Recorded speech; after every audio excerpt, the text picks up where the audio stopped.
ఈరోజు దేవుడు మనతో మాట్లాడుతుంటున్నాడు. ఒక తల్లిగా, ఒక తండ్రిగా నీ కుమారుడు, నీ కుమార్తె విషయంలో నీ రెస్పాన్సిబిలిటీ మర్చిపోతున్నావా? జాగ్రత్త, జాగ్రత్త. అది ఎక్కడికి తీసుకుని వెళ్ళింది తెలుసా? ఎంత దూరం. మనష్షే చెడిపోలేదండి, మనష్షే మాత్రమే చెడిపోలేదు, మనష్షేతో పాటు దేశం మొత్తం చెడిపోయింది. అంటే ఒక తండ్రి, ఒక తల్లి చేసిన తప్పు ఎంత దూరం వెళ్ళిపోయిందంటే దేశమే చెడిపోయేటట్లు మారిపోయింది. దేవుని బిడ్డలైనటువంటి తల్లిదండ్రులు ఎప్పుడైతే తన పిల్లల విషయంలో అజాగ్రత్త వహిస్తారో అది ఎంత దూరం వెళ్ళిపోతుందో తెలుసా? ఇశ్రాయేలు దేశమే చెడిపోయింది. ఈరోజు మన సందేశం ఏంటి? దేవుడు నీకు ఇచ్చిన ఆశీర్వాదాలను దుర్వినియోగం చేస్తున్నావా?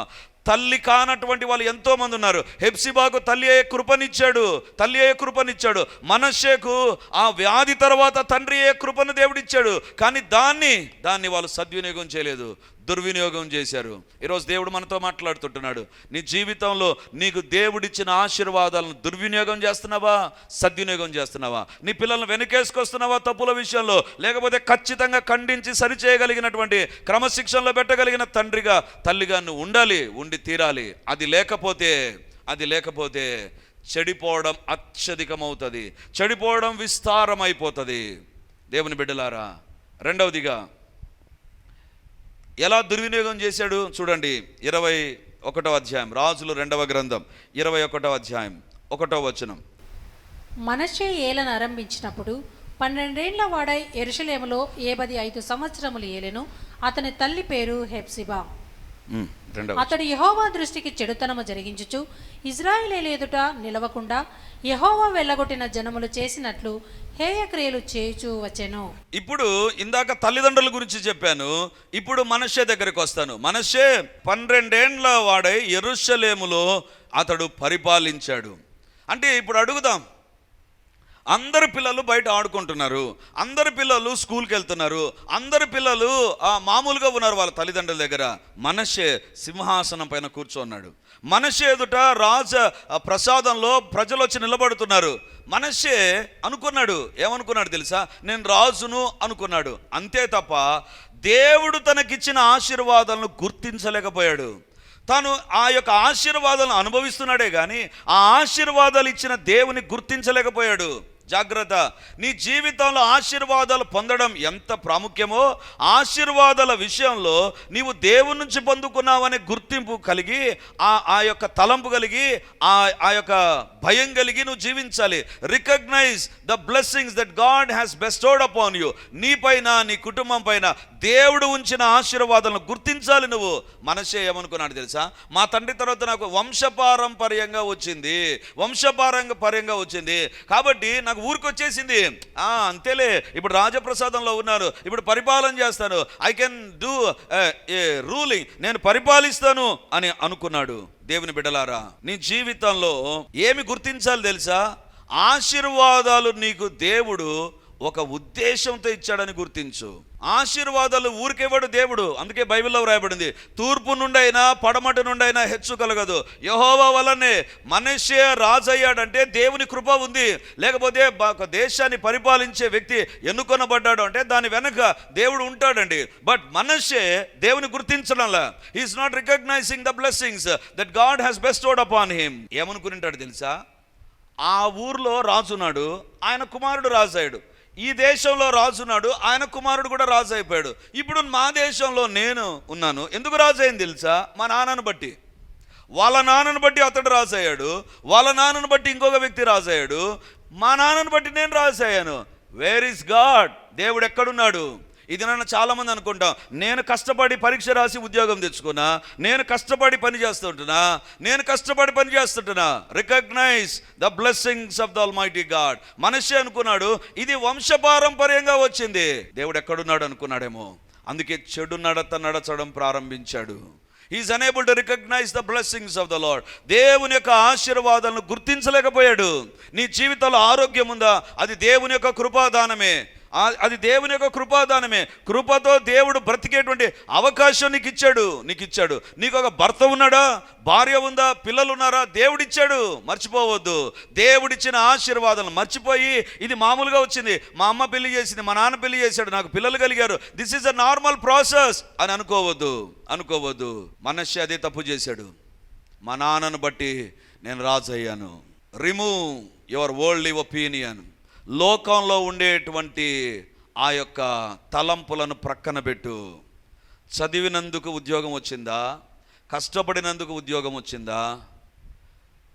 ఎవరో చూసినందుకు పెళ్ళి అయిందా? దేవుడు నాకు మంచి ఆరోగ్యం ఇచ్చాడు కాబట్టి పిల్లలు కలిగారా? కాదు. That is a worldly opinion. అది లోకంలో ఉండేటువంటి ఆలోచన. కీర్తనకారుడు అంటాడు, నా ప్రాణమా యెహోవాను సన్నుతించుము, ఆయన చేసిన ఉపకారములలో దేనిని మరువకుము. ఎందుకు? సమాధిలో నుండి ప్రాణాన్ని విమోచించే దేవుడు ఆయన. అంటే ఒక వ్యక్తి జీవితంలో సాతాను ఎప్పటికీ చిన్న ప్రాయం నుంచి సమాధిలోనికి తీసుకుపోవాలని, చంపాలని ఏదేవో ప్రయత్నాలు చేస్తాడు. జరగకుండా ఉండాలనే ప్రయత్నాలు చాలా చేస్తూ ఉంటాడు. కానీ వాటిని నీవు మర్చిపోయావేమో. మనస్సే మర్చిపోయాడా? మామూలే, మా నాన్న రాజు కాబట్టి నేను రాజు అయ్యాను, వేరే వాళ్ళ తండ్రి రాజు కాబట్టి వాళ్ళు రాజు అయ్యారు, అట్లాగే నేను అయ్యాను. Is unable to recognise the God's blessing. Bible గ్రంథంలో ఒక వ్యక్తిని ఎదుట ఉంచుతాను. రాజులు 2వ గ్రంథం 5వ అధ్యాయం 26-27 వచనాలు చూడండి. అంతట ఎలీషా వానితో, ఆ మనుష్యుడు తన రథము దిగి నిన్ను ఎదుర్కొనుటకు తిరిగి వచ్చినప్పుడు నా మనసు నీతో కూడా రాలేదా? ద్రవ్యమును, వస్త్రములను, ఒలీవ చెట్ల తోటలను, ద్రాక్ష తోటలను, గొర్రెలను, ఎడ్లను, దాసదాసీలను సంపాదించుకొనుటకు ఇది సమయమా? కాబట్టి నయమానునకు కలిగిన కుష్టు నీకును నీ సంతతికిని సర్వకాలము అంటియుండును అని చెప్పగా, వాడు మంచు వలె తెల్లనైన కుష్టము కలిగి ఎలీషా ఎదుట నుండి బయటికి వెళ్ళెను. ఇక్కడ గెహాజీని గురించి వ్రాయబడిందండి.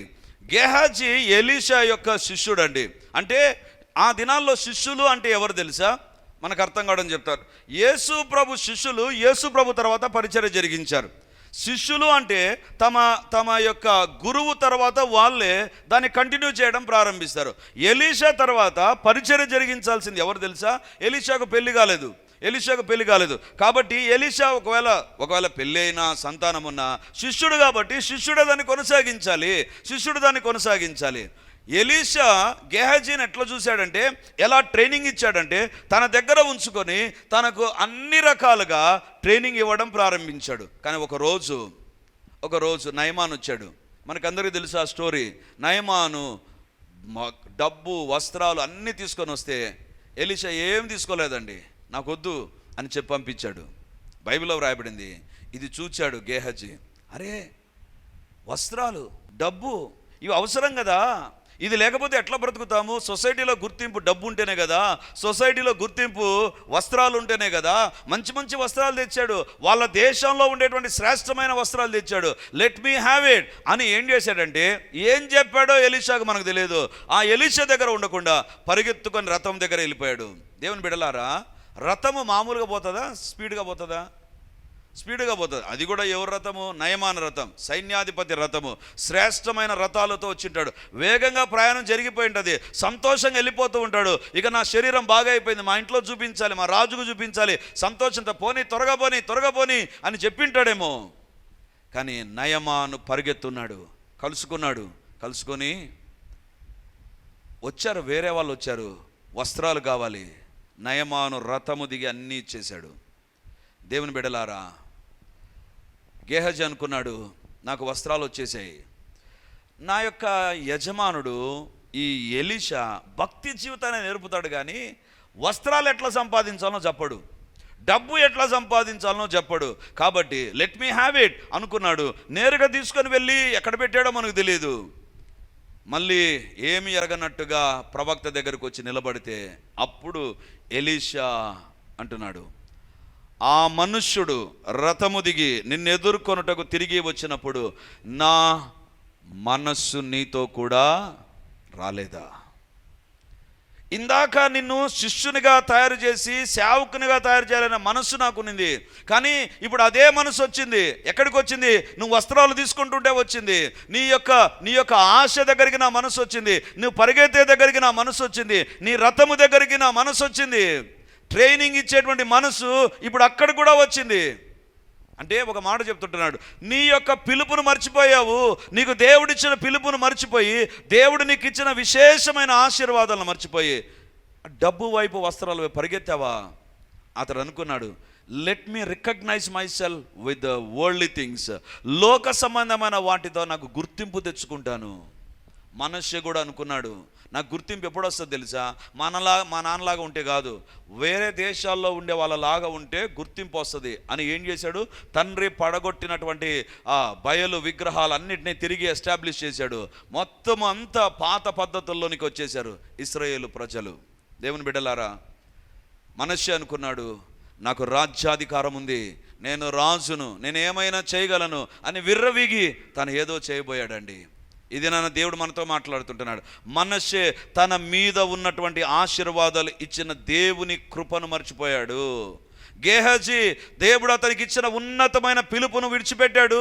కుష్ఠరోగిగా మారి తన జీవితాంతం కుష్ఠరోగంతో జీవించేటువంటి ఒక అధ్వాన్నమైన పరిస్థితిలోనికి వెళ్ళాడు. దేవుని బిడ్డలారా, నీ ఆశీర్వాదాలను దేవుడిచ్చిన ఆశీర్వాదాలుగా మర్చిపోయి ఏమైనా జీవిస్తున్నామా? ఒక్కసారి పరీక్షించుకుందాం. మన జీవితాలను మనం పరీక్షించుకుందాం. దేవుడు కృపతో నీ జీవితాల్లో చేసిన మేలను మర్చిపోయేటువంటి ఆ కళ్ళకు రెప్పలు వచ్చేసాయా? మనష్షే మర్చిపోయాడు, దేవుడు అతని రాజుగా చేశాడని. రాజరికం దేవుడిచ్చేది కదా, దేవుని యొక్క దీవెనే కదా అనేది మర్చిపోయాడు. He is unable to recognise the blessings. దేవుడిచ్చిన ఆశీర్వాదాలను మర్చిపోయాడు. అందుకే దేవుడిచ్చిన ఆశీర్వాదాలను మర్చిపోయాడు కాబట్టి, దేవుణ్ణి మర్చిపోయాడు కాబట్టి తన దగ్గర ఉండేటువంటి ఆశీర్వాదాన్ని దుర్వినియోగం చేయడం ప్రారంభించాడు. ఇది నాన్న, నీ జీవితంలో దేవుడిచ్చిన ఆశీర్వాదాలను దుర్వినియోగం ఏమన్నా చేస్తున్నావా? దేవుని మర్చిపోయి దుర్వినియోగం చేస్తుంటున్నామా? మన జీవితాలను మనం పరీక్షించుకుందాం. దేవుని బిడ్డలారా, ఒకటి, అతని తల్లిదండ్రులు చేసినటువంటి తప్పులు అతని జీవితంలో అదే క్యారీ ఫార్వర్డ్ అయిపోయాయి. తండ్రి నిర్లక్ష్యం, తల్లి యొక్క నిర్లక్ష్యం అతని జీవితంలో అతని పైన చెడు ప్రభావం వచ్చేటట్లు చేసింది. దేవుని బిడ్డలారా, తల్లిదండ్రుల యొక్క నిర్లక్ష్యం. ఇప్పుడు మనష్షే ఒక నిర్లక్ష్యం ఉంది. ఆశీర్వాదాలు మామూలుగా వచ్చేసాయి నాకు, నేనేమన్నా ఎలక్షన్స్ ఏమన్నా జరిగి ఏదో యుద్ధం చేసి ఏం రాలే కదా, మామూలుగా అందరికి వచ్చినట్టుగా వచ్చేసాయి అని he began to misuse God's blessing. దేవుడు అతనికి ఇచ్చిన ఆశీర్వాదాలను దుర్వినియోగం చేయడం ప్రారంభించాడు. దేవుని బిడ్డలారా, ఇది నాన్న, నీ చేతుల్లో ఉన్నటువంటి ఆశీర్వాదాలు ఏవో నీకు తెలుసు. నీ ఆశీర్వాదాలు ఏంటో, నీ దీవెనలేంటో, నీ కుటుంబంలో ఉండేటువంటి దీవెనలేంటో నీకు తెలుసు. దాన్ని ఏమైనా దుర్వినియోగం చేస్తున్నామా? దేవుడిచ్చినవిగా గుర్తించకుండా వాటిని వేరొక రకంగా ఉపయోగిస్తుంటున్నామా? మనల్ని మనం పరీక్షించుకుందాం, సరిచేసుకుందాం. దేవుని బిడ్డలారా, దేవుడు తనను రాజుగా చేస్తే 12 ఏళ్ల ప్రాయంలో రాజు చేశాడు అని దేవునికి ఎప్పుడైనా స్తుతులు కానీ కృతజ్ఞతలు కానీ ఏమైనా చెప్పాడా? లేదు. ఈరోజు నేను పుట్టాను అంటే మా తండ్రికి 15 సంవత్సరాల ఆయుష్నిచ్చిన దేవుడే కదా అని దేవునికి ఏమైనా కృతజ్ఞతాస్తుతులు చెల్లించాడా? చెల్లించలేదు, మర్చిపోయాడు. అసలు అలవాటే లేకుండా పోయింది. అంటే నాకు అనిపిస్తుంది, హిజ్కియా కానీ అతని భార్య హెప్సిబా కానీ వాళ్ళ ఇంటిలో ఎప్పుడు కృతజ్ఞతాస్తుతులు చెల్లించలేదు కాబట్టి మనష్షే జీవితంలో కూడా అది లేదు.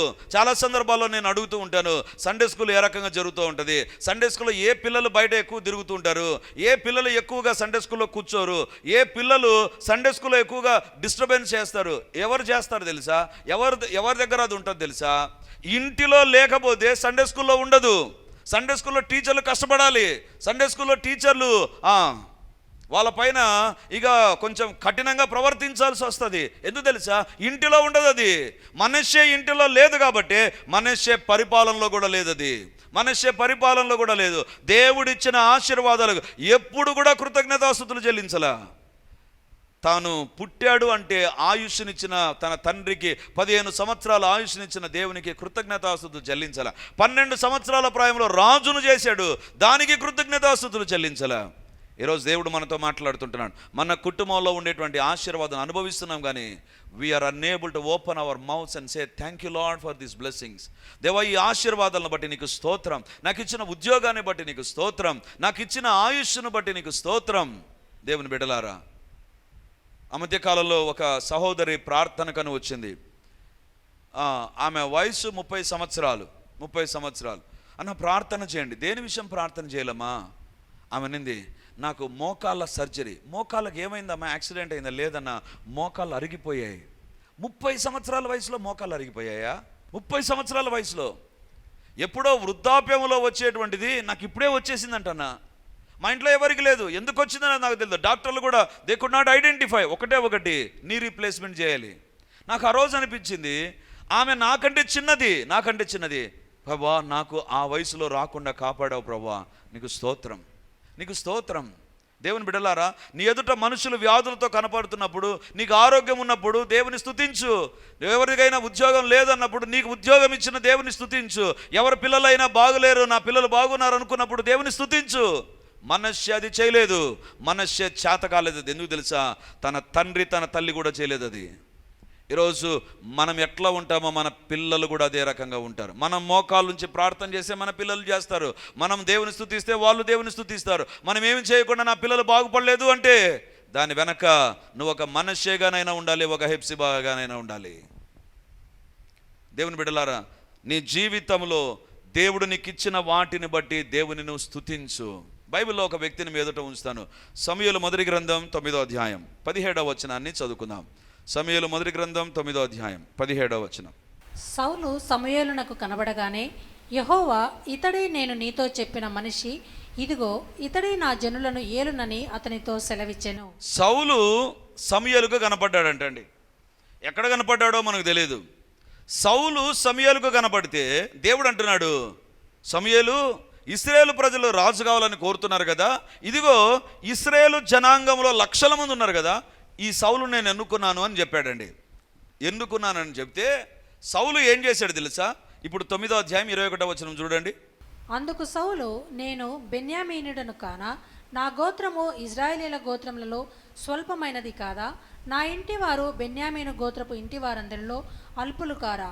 నాతో ఇలాగున ఎందుకు పలుకుచున్నావు అనెను. చాలు. ఇక్కడ బైబిల్లో మనం చూస్తే దేవుడు సౌలును ఎన్నుకున్నాడండి. సౌలు, నీవే ఇశ్రాయేలులకు మొదటి రాజు అనేటువంటి ఒక మెసేజ్ ఇచ్చాడు. ఇస్తే వెంటనే సౌలులో ఉండేటువంటి లక్షణం ఏంటి తెలుసా? ఎంత తగ్గింపు అంటే, నేను బెన్యామీనును కానా? నా గోత్రం ఇశ్రాయేలు గోత్రములో స్వల్పమైనది కాదా? నా ఇంటి వారు బెన్యామీను గోత్రపు ఇంటి వారందరూ అల్పురు కారా?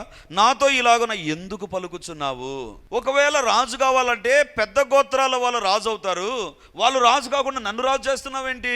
రెండవదిగా, నేను నా ఇంటి వారందరిలో కూడా బెన్యామీను గోత్రంలో కూడా నేను చాలా అల్పుని, అయ్యో దేవుడు నన్నెందుకు ఏర్పరచుకుంటున్నాడు అని దేవుని దగ్గర ఎంత తగ్గింపు ఉందండి. He is acknowledging God. దేవుడు నన్ను ఏర్పరచుకోవడం ఏంటి? దేవుడు నన్ను రాజును చేయడం ఏంటి? గోత్రంలో చిన్నది, ఆ గోత్రపు ఇంటి వారిలో నేను చిన్నవాడిని అని చెప్పినటువంటి ఈ సౌలే రాజు అయిన తర్వాత ఏం చేస్తాడు తెలుసా?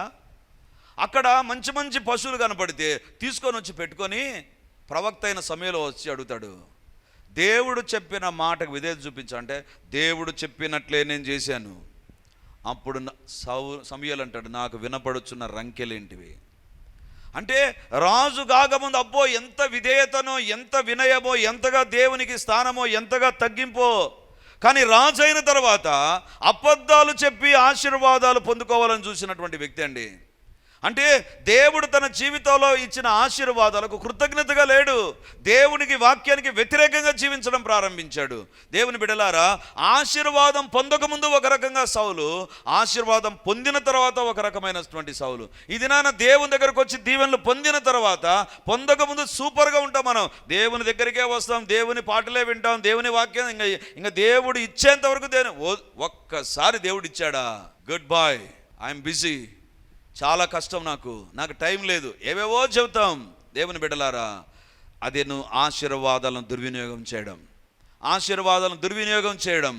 ఈరోజు దేవుడు మనతో మాట్లాడుతుంటున్నాడు. అప్పుడు సమూయేలు ద్వారా దేవుడు అంటాడు, రాజువైన నీవు ఆజ్ఞను గైకొనక అవివేక పని చేసిదివి గనుక నీ రాజ్యం నీ దగ్గర నుంచి ప్రక్కకు తీసేస్తాను. నీ రాజ్యము నీ దగ్గర నుంచి, you are unable to recognise your God and you are unable to thank the Lord for the blessing that he has shown upon you. నీకు దేవుడిచ్చిన ఆశీర్వాదాలను గుర్తించలేదు, దేవుడిచ్చిన ఆశీర్వాదాలు కృతజ్ఞతగా జీవించలేదు, కాబట్టి నీ రాజ్యం నీ దగ్గర నుంచి తీసేస్తాను. దేవుని బిడ్డలారా, ఇది నీ కుటుంబంలో ఉండవలసిన సంతోషం, ఆనందం, ఆరోగ్యం లేకుండా పోవడానికి నీకు దేవుడిచ్చినటువంటి ఆశీర్వాదాల విషయంలో కృతజ్ఞతగా జీవించలేదేమో, నమ్మకంగా జీవించడం లేదేమో, సరి చేసుకుందాం. ఈరోజు మనష్షే జీవితంలో ఎప్పుడైతే 12 సంవత్సరాల నుంచి విర్రవీగి తనకి ఇష్టం వచ్చినట్టుగా జీవించడం ప్రారంభించాడో, దేవుడు వేరే రాజును పంపించాడు, ఓడించి పడేశాడు. రాజు చెరలోనికి వెళ్ళిపోయాడు. ఈ దినాన దేవుడు మనతో మాట్లాడుతుంటున్నాడు. నీ జీవితంలో అలాంటి కార్యాలు రాకముందే సరి చేసుకోనమని కోరుతూ ఉన్నాను. ఈరోజు దేవుడు మనతో మాట్లాడుతుంటున్నాడు. నీ ఆశీర్వాదాల కారణమైన దేవుణ్ణి మర్చిపోయావా? నీ ఆశీర్వాదాలు నీకు అడ్డుబండలుగా మారిపోయా ఆత్మీయ జీవితంలో? నీ ఆశీర్వాదాలే దేవుని దగ్గరికి రాకుండా చేస్తున్నాయా? నీ ఆశీర్వాదాలే నిన్ను దేవుని నుంచి దూరం చేసేటువంటి వ్యక్తిగా నిన్ను మార్చేయా? మన మనశ్శలాగా ఉండకూడదు, మనశ్శలాగా ఉండకూడదు. ఒకవేళ మనశ్శ అనుకుంటాడు, నేను రాజు అయిపోయాను, చచ్చేంత వరకు నేనే రాజును, చచ్చిపోయేంత వరకు నేనే రాజును. ఎందుకు? మా నాన్న, ఆ తర్వాత నేను 12 ఏండ్ల ప్రాయం నుంచే రాజుగా పరిపాలన చేస్తుంటున్నా, నేను ఏది చేసినా చెల్లుతూ ఉంది అని అనుకున్నాడు.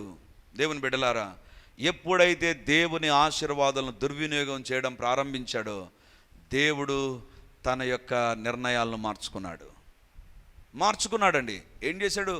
అతడు తన రాజ్యాన్ని వదిలేయాల్సిన పరిస్థితి వచ్చింది. దేవుని బిడ్డలారా, దయచేసి దేవుడు నీకు ఇచ్చిన ఆశీర్వాదాల విషయంలో నువ్వు దేవునికి నమ్మకంగా లేకపోతే there is no guarantee that your blessings will last for ever. ఎప్పటికీ నీతో ఉంటాయన్న భ్రమలో ఉండవద్దు. యోనా ఏమనుకున్నాడంటే, నేను ప్రవక్తను, నా పిలుపు గొప్పది, దేవుడు తన పిలుపు విషయంలో ఎప్పుడు వెనక తగ్గడు అనుకొని ఏం చేశాడు తెలుసా? దేవుడు చెప్పిన మార్గంలో వెళ్ళకుండా వేరొక మార్గంలో వెళ్ళాడు. దేవుడు అందుకే ఒక ఫిట్టింగ్ లెసన్ నేర్పించాడు. సముద్రాన్ని అల్లకల్లోలం చేయడం ప్రారంభించాడు. చేప కడుపులోనికి వెళ్ళిపోయేటట్లు చేశాడు. ఇది నాన్న దేవుడు మనతో మాట్లాడుతుంటున్నాడు. Don't think that your blessings will last for ever when you go against the Lord. దేవునికి వ్యతిరేకంగా నువ్వు వెళ్ళినప్పుడు నీ జీవితాల్లో ఆశీర్వాదాలు ఉంటాయనే భ్రమలో ఉండవద్దు. ఇది నాన్న దేవుడు అంటున్నాడు. మనశ్శేకు అన్ని ఆశీర్వాదాలే దేవుడు ఇచ్చాడు, అన్నిటినీ దుర్వినియోగం చేసి నష్టపోయినటువంటి మనశ్శే. దేవుని బిడ్డలారా, ఈరోజు మన జీవితంలో మన ఆశీర్వాదాలే మనకు అడ్డంకులుగా, మన దీవెనలే మనకు అడ్డంకులుగా మారిపోయి దేవునికి దూరం అయిపోతున్నామా? దేవుని వాక్యానికి దూరం అయిపోతున్నామా? ఈ కళ్ళతో ఏమేమో చూస్తాం, కానీ దేవుని వాక్యాన్ని చదవలేకపోతున్నామేమో. ఈ చేతులతో ఏమేమో చేస్తాం, దేవునికి చప్పట్లు కొట్టలేమేమో. ఈ కాళ్ళతో ఎక్కడికెక్కడికో వెళ్తాం, కానీ దేవుని మందిరానికి రావడానికి బరువేమో. మన జీవితాలను మనం పరీక్షించుకుందాం. నీ ఆశీర్వాదాల విషయంలో నీవేమైనా దుర్వినియోగం చేస్తున్నావా? నీ ఆశీర్వాదాలను దుర్వినియోగం చేసే మనశ్శేలాగా నువ్వు ఉండకూడదు. దేవుని బిడ్డలారా, మన జీవితాలను ఆశీర్వదిస్తున్న దేవుడు, కాపాడుతున్న దేవునికి ఎప్పటికీ కృతజ్ఞతాస్తుతులు చెల్లించండి. ఇంతకుముందు చెప్పాను, మరొకసారి చెప్తాను. ఒక ఆంటీ చనిపోతే ఆ కుటుంబాన్ని ఆదరించడానికి నేను ఆ గృహానికి వెళ్ళాను. గృహానికి వెళ్ళినప్పుడు ఆంటీతో నాకు బాగా పరిచయం కాబట్టి వాళ్ళ ఇంట్లో వాళ్ళని అడిగాను, అమ్మ చనిపోకముందు లాస్ట్ డేస్ ఏ రకంగా గడిపారు ఆంటీ, ఏం చేశారు, ఏం జరిగింది అని చెబుతూ ఉంటే నేను వాళ్ళతో మాట్లాడుతుంటే వాళ్ళ ఒక కుమార్తె అన్న ఇదిగో మమ్మీ డైరీ చూడండి. అమ్మా ఏంటిది? డైరీనా? వేరే వాళ్ళ డైరీలు చదవడం మేనర్స్ కాదు కదా అన్నట్టుగా, వద్దులేమన్నా. లేదన్నా మీరు ఒకసారి చదవండి, you can understand my mother, నా తల్లిని నువ్వు బాగా అర్థం చేసుకుంటావన్నా, ప్లీజ్ చదవండి, దాంట్లో పర్సనల్గా ఏం లేవులేండి, చదవండి అని చెప్పింది. సరే ఓపెన్ చేస్తే ఒక్కొక్క డేట్లో దేవుడు ఆమెకి జీవితంలో ఏం చేశాడు, తన కుమార్తె జీవితంలో ఏం చేశాడు, తన భర్త జీవితంలో దేవుడు ఏం చేశాడు, భర్త ఉద్యోగంలో ఏం చేశాడు రాసుకొని ఈ డైరీ దగ్గర పెట్టుకుంటుందన్న దేవుని స్తుతిస్తూ ఉంటుంది. దేవుని బిడ్డలారా, ఆయన చేసిన మేలను మర్చిపోతున్నాం మనం. మనశ్శే ఇంకా కొంచెం ఎక్స్ట్రా స్టెప్ తీసుకున్నాడు. ఏంటి తెలుసా? ఆయన చేసిన మేలు గుర్తు లేకుండా దేవునికే వ్యతిరేకమైన కార్యాలు చేశాడు. ఇది నాన్న దేవుడు నీ కుటుంబంలో చేసిన మేళ్లను బట్టి దేవుని స్తుతులు చెల్లించు, అంతే తప్ప నీ ఆశీర్వాదాలు నిన్ను దేవుని నుంచి దూరం చేయకూడదు. నీ ఆశీర్వాదాలు నీవు దుర్వినియోగం చేయకూడదు. ఒకానొక రోజు నీవు మనశ్శేలాగా బాధపడకుండా ఉండాలని ఈరోజే దేవుడు సందేశం ఇస్తున్నాడు. మన జీవితాలను సరిచేసుకుంటూ దేవుని దగ్గర ప్రార్థన చేద్దామా? దేవా, నువ్వు సైన్యములకు అధిపతి అయినా నన్ను నువ్వు దర్శించావు, నన్ను కాపాడుతున్నావు, నా కుటుంబాల్లో మేలు చేస్తున్నావు, నీటి బుడగ లాంటి నా జీవితాన్ని ఇంతవరకు కాపాడావు ప్రభువా. దేవా, నా జీవితంలో నువ్వు చేసిన మేళ్లను బట్టి నేను విస్తారంగా స్తుతించాలి, నీకు నమ్మకంగా జీవించాలి నాయనా, మీరే నాకు సహాయం చేయండి అని దేవుని దగ్గర సరి చేసుకుంటూ ప్రార్థన చేద్దాం. ప్రతి ఒక్కరూ దేవునికి కృతజ్ఞతాస్తుతులు చెల్లిద్దాం. నువ్వు సరి చేసుకోవాలన్నా సరి చేసుకో, లేదా కృతజ్ఞతాస్తుతులు చెల్లించాలన్నా చెల్లించి దేవుని యొక్క ఆశీర్వాదాలను బట్టి, దీవెనలను బట్టి మనసారా దేవునికి వందనాలు చెల్లిస్తాం. హల్లెలూయా, హల్లెలూయా, హల్లెలూయా, హల్లెలూయా, హల్లెలూయా. గొప్ప దేవానికి వందనాలు, మహిమ కలిగినటువంటి దేవానికి స్తోత్రాలు, సత్య స్వరూపివైన దేవానికి వందనాలు, సర్వాధికారివైన దేవానికి స్తోత్రాలు, ఘనుడవైనటువంటి దేవానికి వందనాలు, అద్వితీయ సత్య దేవానికి స్తోత్రాలు, ఆశ్చర్యకరుడానికి వందనాలు, అద్భుత కరుడానికి స్తోత్రం ప్రభా. ఏ పాటి వారం ప్రభా మమ్మల్ని జ్ఞాపకం చేసుకోవడానికి కీర్తనకారుడు సెలవిచ్చినట్లుగా నువ్వు మనుష్యుని జ్ఞాపకం చేసుకున్నట్టుగా వాడు ఏ పాటివాడు. అవును దేవా, మమ్మల్ని మా కుటుంబాలు మీరు జ్ఞాపకం చేసుకొని మీరు దీవించిన దీవెనలన్నిటిని బట్టి మనసారా నీకు వందనాలు చెల్లిస్తుంటున్నాం ప్రభా. ఈ దినాన మేము ఏమై ఉన్నామో అది కేవలం నీ ఉచితమైన కృప దేవా. మాదంటూ ఏది లేదు ప్రభా, కేవలము నీ కృపను బట్టి మేము పొందుకుంటున్నాం ప్రభా. ఈ దినాన బ్రతికున్నామంటే, ఈ దినాన మా కుటుంబాల్లో సమాధానం ఉందంటే, మా కుటుంబాల్లో ఆశీర్వాదం ఉందంటే, మా కుటుంబాల్లో ఆయా వస్తువులు పదార్థాలు మేము కలిగి ఉన్నామంటే, లేకపోతే ఆయా రకాలైనటువంటి దీవెనలు మేము అనుభవిస్తున్నామంటే it is all because of you Lord. మా పూర్వీకులకు లేవు ప్రభా ఇలాంటి ఆశీర్వాదాలు. మా పూర్వీకులు తక్కువ స్థానంలో తక్కువ స్థితిగతుల్లో ఉన్నారు ప్రభా. కానీ ఈ దినాన మాకిచ్చిన ఆశీర్వాదాలు, మాకిచ్చిన దీవెనలు బట్టి ఎన్నడూ మేము గర్వించకుండా, ఎన్నడూ ఆశీర్వాద ముసుగులో దేవా మీకు దూరం కాకుండా చేయండి ప్రభా. ఎక్కడ ఎవరు దూరం అయిపోయినా వారు తిరిగి నీ దగ్గరకు వచ్చుదురు గాక, తిరిగి దేవునికి నమ్మకంగా జీవించుదురు గాక, తిరిగి దేవుని భయభక్తులు కలిగి జీవించుదము గాక, దేవుని కృప పొందిన వారంగా మేము ఉందుము గాక, దేవుని మనసారా కీర్తించే వ్యక్తులుగా మేము ఉందుము గాక. మీరు చేసిన ఉపకారాల్లో ఏది మరిచిపోకుండా దేవా నిన్ను ఘనపరచుదుము గాక, నిన్ను కీర్తించుదుము గాక, నిన్ను కొనియాడుదుము గాక, దేవానికి నమ్మకంగా జీవించుదుము గాక. మీరిచ్చిన ఆశీర్వాదాలను గుర్తించలేని మనశ్శైలుగా ఎన్నడూ మేము ఉండకుండా చేయండి ప్రభా. తండ్రి, మీరిచ్చిన ఆశీర్వాదాలు ఎప్పుడు గుర్తు పెట్టుకొని స్తుతించుదుము గాక, ఘనపరచుదుము గాక, కీర్తించుదుము గాక. దేవా నిన్ను ఎంతగా మహిమపరచాలో మహిమపరచుదుము గాక. హిజ్కియా, హెప్సిబా లాగా మేము ఉండకుండా మా పిల్లల విషయంలో మేము తీసుకోవలసిన కఠినమైన జాగ్రత్తలన్నీ తీసుకోవడానికి కృపనివ్వండి ప్రభా. దేవా దర్శించండి ప్రతి యవనస్తునికి, యవనస్తురాలికి దేవునిందలి భయం అధికమగును గాక, దేవునిందలి భయం అధికమగును గాక. దేవా పాపం అంటే తండ్రి వారి జీవితాల్లో తండ్రి నిజముగా దేవునికి భయపడేటువంటి వారుగాను, పాపాన్ని ద్వేషించేవారుగాను ఉందురుగాక. దేవా సహాయం చేయండి నాయన. తండ్రి మీరే మీ కార్యాలు జరిగించండి. ఎవరి జీవితాల్లో కార్యాలు జరగకుండా ఉన్నాయో వారు సరి చేసుకొని నీకు కృతజ్ఞతాస్తుతులు చెల్లించినట్లుగా సాయం చేయండి. ఎవరు నీకు నమ్మకంగా లేరో నమ్మకంగా ఉంటూ ఆగిపోయిన దీవెనలు పొందుకునే కృపను దయచేయండి ప్రభా. ఎవరి జీవితంలో తండ్రి ఆశీర్వాదాల కోసం కష్టపడుతున్నారో ఈరోజు ఒక సందేశం ఇచ్చారు ప్రభా. కృతజ్ఞతాస్తుతులు చెల్లించనందుకేనేమో, నమ్మకంగా దేవుని దగ్గర ఉండనందుకేనేమో అని మీరు మాట్లాడిన మీ మాటలను బట్టి మేము సరి చేసుకొందుము గాక, మార్పు చెందుదుము గాక. మా జీవితాలు మీకు అంగీకారముగా ఉంచి మహిమను పొందుమని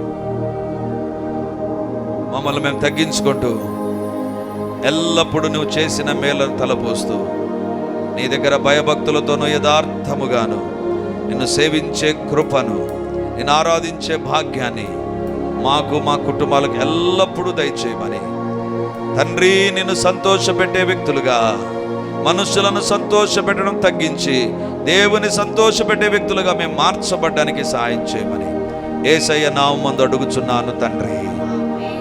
ఆమేన్, ఆమేన్. Praise the Lord. యేసుక్రీస్తు పరిశుద్ధ నామమున ఈ యొక్క విమోచన గడి అనే టీవీ కార్యక్రమాన్ని వీక్షిస్తున్నటువంటి దేవుని బిడ్డలారా, మీ ఒక్కొక్కరికి నా హృదయపూర్వకమైనటువంటి వందనాలు, శుభములు, ప్రార్థనలు తెలియజేస్తున్నాను. దేవుని యొక్క ఉచితమైన కృపను బట్టి ప్రతి ఆదివారం ఉదయం 9:30 గంటలకు మొదటి ఆరాధన రెడీమర్ చర్చ్లో జరుగుతూ ఉంది. వందలాది మంది ప్రజలు హాజరై దేవుని దీవెనలు పొందుతుంటున్నారు. మీరు కడప చుట్టూ ఉండేటువంటి గ్రామాల్లో ఉండేటువంటి వారైతే, సమీపాన ఉండేటువంటి వారైతే ఆదివారం ఆరాధనకు తప్పకుండా హాజరై దేవుని దీవెనలు మీరు పొందాలని కోరుతుంటున్నాను. మీకోసం ప్రత్యేకంగా దేవుని యొక్క సందేశం, ప్రత్యేకమైన ప్రార్థనలు, వ్యక్తిగతంగా మిమ్మల్ని కలుసుకొని మీ గురించిన విషయాలు తెలుసుకొని ప్రార్థించాలని మేము సిద్ధంగా ఉన్నాం. కాబట్టి ఈ యొక్క రెడీమర్ చర్చ్ కడప నడిబొడ్డున ఉండేటువంటి కోటిరెడ్డి సర్కిల్ దగ్గర నారాయణ కాలేజ్ ఎదురుగా ఉండేటువంటి ఇంతకుముందు ఉన్నటువంటి స్టార్ థియేటర్లో ఇప్పుడు జరుగుతూ ఉంది. కాబట్టి తప్పకుండా ఇతర ప్రాంతాల నుంచి వచ్చే వారికి కూడా బస్ ఫెసిలిటీ కూడా చాలా దగ్గరగానే ఉంటుంది. కాబట్టి తప్పకుండా మీరు మీ కుటుంబాలు హాజరై ఈ వాక్యపు దీవెనలు, ప్రార్థనా శక్తిని, దేవుని యొక్క అద్భుతమైనటువంటి సన్నిధిని ప్రతి ఆదివారం ఉదయం 9:30కు జరిగేటువంటి ఆరాధనలో హాజరై దేవుని దీవెనలు పొందాలని కోరుతూ ఉన్నాను. సాయంత్రం 7 గంటలకు కూడా 2వ ఆరాధన ఉంటుంది.